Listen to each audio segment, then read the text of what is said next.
Hello everyone, good morning. কেমন আছো তোমরা? আশা করছি তোমরা সবাই অনেক ভালো আছো আর আমিও ভালো আছি। আমার আরও একটি নতুন ব্লগে তোমাদের সবাইকে জানাই অনেক অনেক স্বাগত। ঘুম থেকে উঠেই আগে রান্নাঘরে গিয়ে একটু আলু ভাজা বসিয়ে দিলাম। দিয়ে এখন চলো ঘরে একটু টুকটুক করে কাজ করে নেওয়া যাক। আজকে কোনো রকম রুটি করব না, তার জন্যেই আলু ভাজাটা বসিয়ে রান্নাগুলো করে নেব। আর আজকে একটু ঘুম থেকে উঠতেও দেরি হয়ে গেছে, 6:30 বেজে গেছে। তার জন্যেই আগে গিয়ে রান্নাটা বসিয়ে দিলাম, কারণ জলখাবারের জন্য কিছু তো একটা করতেই হবে। তো সেই জন্যই আলু ভাজা বসিয়ে দিলাম। দিয়ে দেখো সব কটা ঘর ঝাড় দিয়ে নিয়েছি, ডাইনিংটাও ঝাড় দিয়ে নিলাম। এরপরে চলো উঠোনটা ঝাড় দিতে হবে। তো উঠোনটাতে আজকে আর জল ছিটালাম না, ডাইরেক্ট একবারে ঝাড় দিয়ে নোংরাগুলো ফেলে দিচ্ছি। মাম্মাম সোনা ঘুম থেকে উঠে পড়েছে, ও ডাকছিল আমাকে। আর ঠান্ডা তো পড়েছে, তার জন্যে ওকে দেখো আগে সোয়েটারটা পরিয়ে দিচ্ছি, তারপরেই নিচে নামাবো। সোয়েটার মোজা সব কিছু পরিয়ে দিয়েছি, মাথাটাও একটু আঁচড়ে দিলাম। তো এবার নিচে তো নামতে চায়, ঘুম থেকে উঠে একদম বিছানায় থাকতে চায় না, তাই ওকে আগে সোয়েটার টুপিটা পরিয়ে দিলাম। তারপরে এই যে ঘরগুলো মুছে নেব, আগে ঠাকুর ঘরটা মুছে নিলাম, আর তারপরে এই যে শাশুড়ি মার ঘরটাও এখন আমি মুছে নিচ্ছি। তো চলো, এখনো বড়মশাইকে খেতে দেওয়া হয়নি, আলু ভাজাটা হচ্ছে আর এদিকে আমি একটা একটা করে ঘরগুলো মুছে নিচ্ছি। একটু করে মুছছি, আবার মাঝে মাঝে একটু রান্নাঘরে গিয়ে আলু ভাজাটাকে একটু নাড়িয়ে চাড়িয়ে দিয়ে আসছি, নাহলে তলায় ধরে যাবে। তো দেখো এদিকে আমাদের ঘরটাও মোছা হয়ে গেল, এরপর শুধু ডাইনিংটা মুছলেই আমার আজকের মতন ঘর মোছাটা কমপ্লিট হয়ে যাবে। সকালবেলা ঘুম থেকে উঠেই কিন্তু আগে এটাই চিন্তা হয় যে কিভাবে কোন কাজটা কিরকম ভাবে করলে একটু তাড়াতাড়ি করে কাজটা শেষ করা যাবে, মাথায় কিন্তু এইসবই ঘুরতে থাকে। তো আমার দেখো আলু ভাজাটা যেমন বসিয়ে দিয়ে এদিকে আমি ঘরটা ঝাঁট দিয়ে একবারে মুছে নিতেও পারলাম। একটু দেরি হয়ে গেলেও বুদ্ধি করে কাজ করলে কিন্তু টাইম মতনই সব কাজগুলোই হয়ে যায়। তো দেখো বরমশাইয়ের গাড়িটা কিন্তু এখনো ও ঘরের ভেতরেই আছে, ও বার করেনি, তাই সাইড দিয়ে যতটা পেরেছি মুছে নিয়েছি। আর এখন চলো ওকে খেতে দিয়ে দেবো, চেয়ার টেবিলটাও সেট করে নিলাম। তো আজকে মুড়ি দেবো, কারণ তোমাদেরকে বললাম যে আজকে আমি রুটি করব না। তো মুড়ি আলু ভাজা ওকে দিয়ে দিলাম, ও খাওয়া দাওয়া করে চলে গেল দোকানে। আর আমি এখন বাসি কাজগুলো বাদবাকি যেগুলো রয়েছে সেগুলো চলো করে নিই। তো আগে দেখো রান্নাঘরের এই যে বাসনটা আমি আগে মেজে নিচ্ছি, এমনিতেও অনেকটাই কাজ হয়ে গেছে, ঘরদোর সব পরিষ্কার হয়ে গেল, শুধু রান্নাঘরটা পরিষ্কার করলেই হয়ে যাবে। তো আমি ওয়েট করেই ছিলাম যে ও খাওয়া দাওয়াটা করে নেবে, একবারে ওই থালাটা সমেত সব বাসনগুলোই মেজে নিতে পারবো, দিয়ে একবারে পুরো পরিষ্কার করে নেবো। তারপরে আজকে কাচাও রয়েছে, কাচাকাচি করতে হবে ছাদে গিয়ে। দেখো কতগুলো বাসন আমি এখানে মেজেছি। তো বাসনগুলোকে এখন চলো সাজিয়ে আগে রাখি। আর আমাদের কি সব সময় তো ঘরের কাজ নিয়েই থাকতে হয়, সকাল থেকে রাত পর্যন্ত খাওয়া দাওয়া, ঘরের কাজ, ঘর গোছানো, এগুলোই হচ্ছে আমাদের কাজ। এরপরে হচ্ছে মেয়ে কিছুদিন পর থেকে স্কুলে যাবে, আরও একটা কাজ আমার বাড়লো। তো ওকে আবার স্কুলে দিতে যাওয়া নিতে যাওয়া এটার একটা ব্যাপার রয়েছে। জানি না কখন কি করব, কিন্তু টাইম মতন সব কিছুটাই আমাকে করে নিতে হবে। তো আরও একটা কাজ আমার কিছুদিন পর থেকে যুক্ত হতে চলেছে। এখন যেহেতু ও ছোট, তো ছোট বলতে স্কুলে দেব, আর 1-2 মাস পরে ও স্কুল যাবে। তো তখন আরও একটু তাড়াহুড়ো লেগে যাবে কাজের। দেখা যাক, টাইম মতো তো সব করে নিতেই হবে আমাকে। তো দেখো বাসনগুলো সব রেখে দিয়ে এই যে ওভেনটাকে একটু ভালো করে একবারে মুছে পরিষ্কার করে নিলাম, দিয়ে ঝিকগুলো লাগিয়ে দিয়েছি। এখন সিঙ্কটা আর সিঙ্কের কলটা একটু নিরমা দিয়ে ভালো করে আমি ঘষে নিলাম, দিয়ে জল দিয়ে এখন ধুয়ে নেবো। দেখো পরিষ্কার হয়ে গেছে কি সুন্দর। আর রান্নাঘরটা একবারে পরিষ্কার করে তারপরে আমাকে এখনো কাচতে যেতে হবে, অনেকটা কাছা রয়েছে তোমাদেরকে বললাম। আর মাম্মাম সোনা কিন্তু খেলা করছে একা একা, তো ও খেলতে থাকুক। আবার মাঝে মাঝে বলছে যে মা ছাদে যাব, আমি ওকে বললাম যে দাঁড়াও একটু পরে যাব। তো আগের দিনে যে বাজারগুলো নিয়ে আসা হয়েছিল সেগুলো তো গুছিয়ে রাখা হয়নি, তো ব্যাগেই রাখা ছিল, সেগুলোকেও একটু গুছিয়ে রেখে দিলাম। দিয়ে এই যে একবারে খাওয়ার জল ভরে নিয়েছি। রান্নাঘরটা পরিষ্কার করি তখনই আমি খাওয়ার জলটা ভরে নিই। না হলে পরে খাওয়ার জল ভরলে রান্নাঘরে আবার জল হয়ে যায়, মানে মেঝেটা জল জল হয়ে যায়। তো সেই জন্যে আমি চেষ্টা করি রান্নাঘরটা যখন আমি মোছামুছিটা করি সকালে, তখনই খাওয়ার জলটা আমি ভরে নিই। দিয়ে দেখো এখন এই মেঝেটা ভালো করে চেপে চেপে মুছে নিচ্ছি। টাইলস দেখবে যত মোছা হয় তত বেশি সুন্দর চকচক করে। তো চলো রান্নাঘরটা পুরো একবারে ক্লিন করে নিয়েছি পরিষ্কার করে।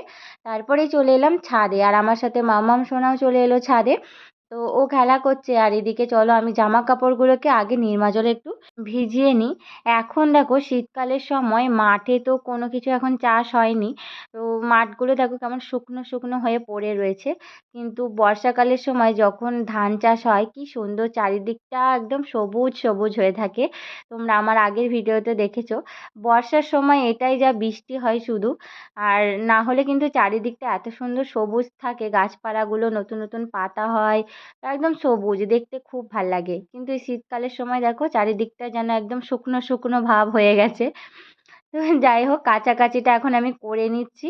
আর আজকে একটা বেড কভার কাচছি, কেচে দিয়েছি। আর মাম্মাম সোনা দেখতে পাচ্ছ ওই যে খেলা করছে। তো চলো এখন আমি জামা কাপড়গুলো একটা একটা করে ধুয়ে নিই। আর আজকে কিন্তু রোদটা বেশ ভালোই দিয়েছে, এই 2-3 দিন ধরে কিন্তু রোদটা খুব ভালো দিচ্ছে। একটু সকাল সকাল করে জামা কাপড়গুলো যদি একটু মেলে দেওয়া যায় তাহলে কিন্তু একদম সুন্দরভাবে শুকিয়ে যাচ্ছে, একটাও ভিজা থাকছে না। তো চলো আমি এখানে কিন্তু মামাম সোনার সাথে কথা বলছি, আর আমি জামা কাপড়গুলো শোকাতে দিচ্ছি। আমি আগের একটা ভিডিওতে তো শেয়ার করেছিলাম এই গ্রো ব্যাগগুলোর মধ্যে মাটি ভরছিলাম। তো আমি কিছু শাকের বীজ এখানে ছড়িয়েছিলাম। শাকগুলো কিন্তু হচ্ছে, আর বীজগুলো আরও বেশি করে ছড়াতে হতো আমাকে। আমি বুঝতেই পারিনি এত অল্প অল্প হবে। মানে ঘন করে একটু বেশি ছড়ালে বেশ ঘন করে শাকগুলো উঠতো, আরও দেখতে ভালো লাগতো। এটা কেমন ফাঁকা ফাঁকা উঠেছে তোমাদেরকে আমি দেখাবো পরে। তো পালং শাক আর হচ্ছে ধনেপাতা, লাল শাক এগুলোই আমি লাগিয়েছিলাম। তো চলো ছাদের সমস্ত কাজ সেরে একবারে স্নান করে চলে এলাম রান্নাঘরে। রান্নাঘরে এসেই ভাত আর ডালটা বসিয়ে দেবো। অর্ধেকটা টমেটম কেটে নিলাম কারণ টমেটমটা অনেকটা বড় ছিল।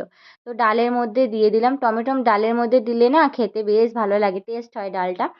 তো টমেটোটা দিয়ে দিলাম, আর ভাত ডাল বসিয়ে দিয়ে আমি চলে এলাম ঠাকুর ঘরে। ঠাকুর ঘরে তো পুজো করব, স্নান করা হয়ে গেছে আর বাসি কাজ করাও হয়ে গেছে। এখন সময় হয়ে গেছে ওই 10:30 নাহলে 11টা এরকম হবে। 10:30 11টার মতন বেজে গেছে। চলো এখন পুজোটা করে নিই, ভাত ডালটা বসিয়ে দিয়েছি, অনেকটা কাজ আমার এগিয়ে যাবে।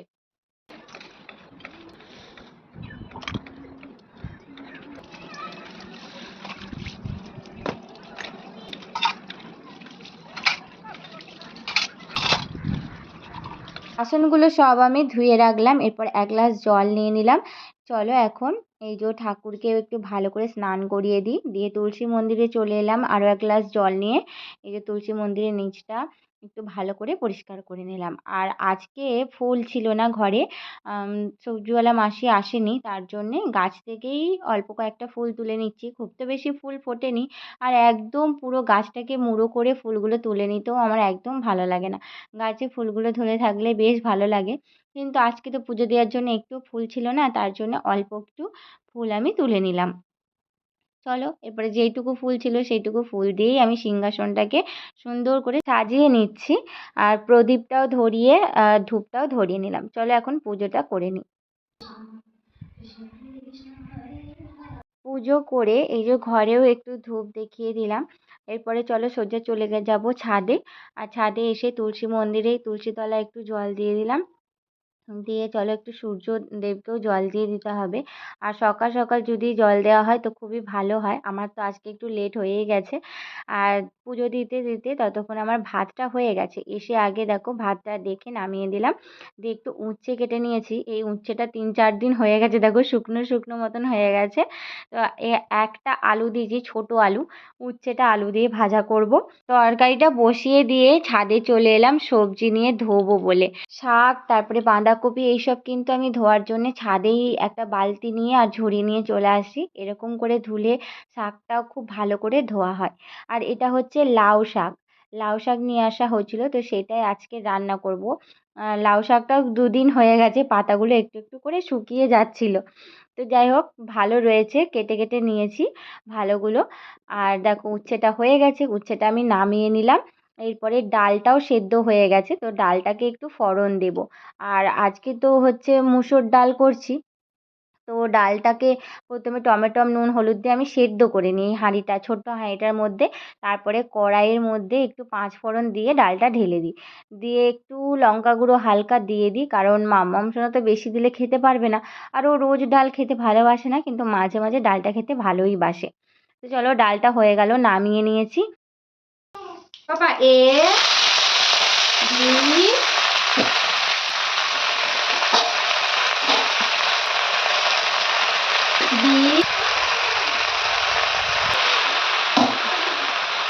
শাকটা একদম সিম্পলভাবে রান্না করছি, নুন হলুদ দিয়ে আমি শাকটা বসিয়ে দিলাম। একটা ছোট্ট মতন আলু দিয়েছি।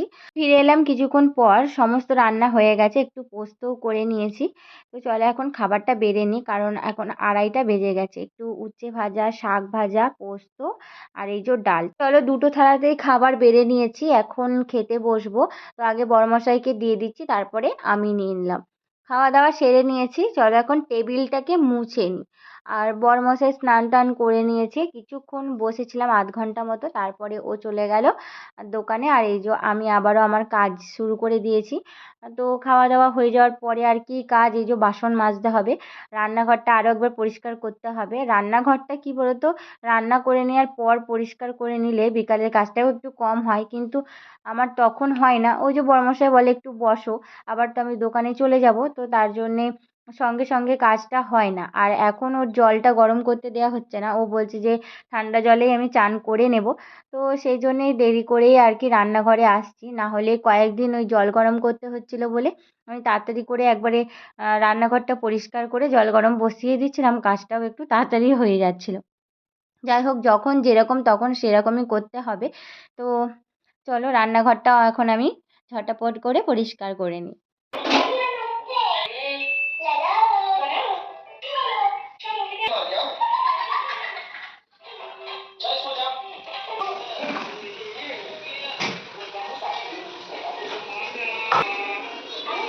মাম্মাম সোনা কিন্তু কার্টুন দেখছিল, তো ওকে কার্টুনটা দিয়ে আমি এদিকে বিকালের কাজটা সেরে নিচ্ছি, না হলে কিন্তু ও কাজ করতেই দেবে না, কোলে ওঠার জন্য বায়না করে যে মা আমাকে একটু কোলে নাও। আর ওকে কোলে নিয়ে ঝাঁট দেওয়া যায় না, তো ওকে কার্টুনটা দিয়ে দিলাম।